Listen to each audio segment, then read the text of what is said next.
Hello दोस्तों, पिछली कक्षा में हमने वर्ण विचार के अंतर्गत स्वर के बारे में जाना था और आज हम वर्ण विचार के अंतर्गत व्यंजन के बारे में जानेंगे कि व्यंजन होता क्या है। तो चलिए शुरू करते हैं आज की वीडियो।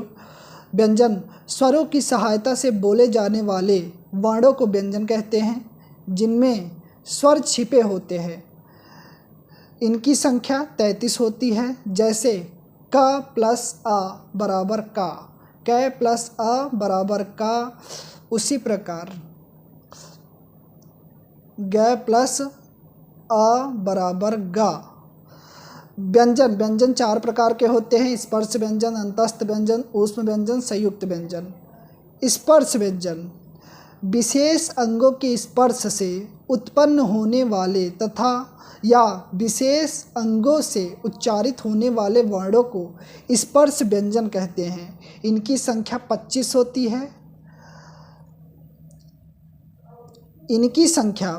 होती है। क से म तक के वर्णों को स्पर्श व्यंजन के अंतर्गत रखा गया है।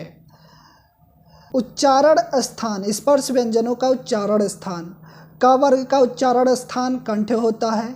च वर्ग का उच्चारण स्थान तालव्य होता है। ट वर्ग का उच्चारण स्थान मूर्धन्य होता है। त वर्ग का उच्चारण स्थान द होता है और प वर्ग का उच्चारण स्थान ओष्ठ होता है। क वर्ग के अंतर्गत क, ख, ग, घ, अंगा तथा इसको जब हम उच्चारित करते हैं तो ये हमारे कंठ से आवाज़ आती है। चाहे तो आप उच्चारित करके देख सकते हैं। क, ख, ग, घ, अंगा ये हमारे कंठ से उच्चारित होते हैं। च वर्ग च, छ, ज, झ, इया इन वर्णों को उच्चारित करते समय हमारी जो जिह्वा होती है वो तालु को स्पर्श करती है, इसलिए इसका उच्चारण स्थान तालव्य होता है। ट वर्ग ट, ठ, ड, ढ, अण ट वर्ग का उच्चारण करते समय हमारी जिह्वा थोड़ा सा मुड़कर तालव्य का स्पर्श करती है, जिससे इसका उच्चारण स्थान मूर्धन्य होता है। त वर्ग त, थ, द, ध, न त वर्ग का उच्चारण दंत के सहारे होता है, इस वजह से इसका उच्चारण स्थान दंत होता है। प वर्ग प, फ, ब, भ, म प, फ, ब, भ, म का उच्चारण ओष्ठ के सहारे होता है, ओठों के सहारे होता है, इस वजह से इसका उच्चारण स्थान ओष्ठ होता है। चलिए अब जानते हैं अंतस्थ व्यंजन के बारे में। अंतस्थ व्यंजन होता क्या है? अंतस्थ व्यंजन ये वर्ण स्वर एवं व्यंजन के मध्य स्थित होता है तथा ये आधे स्वर होते हैं और आधे व्यंजन होते हैं।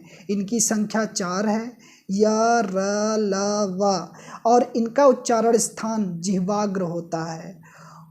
ऊष्म व्यंजन जिन वर्णों के उच्चारण में घर्षण से ऊष्मा उत्पन्न होती है उसे ऊष्म व्यंजन कहते हैं, जैसे स, स, स, ह। इनका उच्चारण करते समय आप देख सकते हैं कि ऊष्मा उत्पन्न हो रही है, स, स, स, ह, तो इसे ऊष्म व्यंजन कहते हैं। संयुक्त व्यंजन दो वर्णों के संयोग से बनने वाले वर्ण को संयुक्त व्यंजन कहते हैं, जैसे कै प्लस स बराबर छ, तय प्लस र बराबर त, जय प्लस इया बराबर ज्ञा, सै प्लस र बराबर स्रा। अल्प प्राण जिन वर्णों के उच्चारण में कम वायु मुख से निकलती है उसे अल्प प्राण कहते हैं। प्रत्येक वर्ग का पहला, तीसरा, पांचवा वर्ण अल्प प्राण होता है, जैसे क, ग, अंग, च, ज, इया, ट, ड, अड़, त, द, न, प, ब, म, य, र, ल, व आदि अल्प प्राण कहलाते हैं। महाप्राण जिन वर्णों के उच्चारण में श्वास से अधिक मात्रा में वायु निकलती है उसे महाप्राण कहते हैं।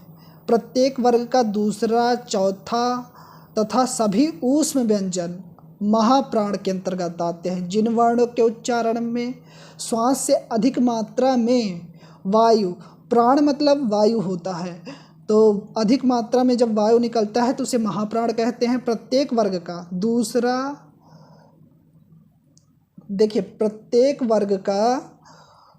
दूसरा, चौथा तथा ऊष्म व्यंजन महाप्राण कहलाते हैं। ख, घ, छ, झ, ड, ड़, थ, ध, फ, भ, स, ह सभी जो है महाप्राण के अंतर्गत आते हैं। घोष तथा सघोष, घोष या सघोष, जिन वर्णों के उच्चारण में उच्चारण तंत्रिका में कंपन उत्पन्न होता है उसे घोष या सघोष कहते हैं। व्यंजन वर्ग का तीसरा, चौथा, पांचवा वर्ण तथा य, र, ल, व सघोष कहलाते हैं। अघोष, जिन वर्णों के उच्चारण में उच्चारण तंत्रिका में कंपन नहीं होता है उसे अघोष कहते हैं। जैसे व्यंजन का पहला, दूसरा तथा स अघोष हैं। द्विगुण व्यंजन, अंगा और ढ़ द्विगुण व्यंजन हैं। अगर वीडियो अच्छी लगी हो तो लाइक करें, सब्सक्राइब करें। Thank you.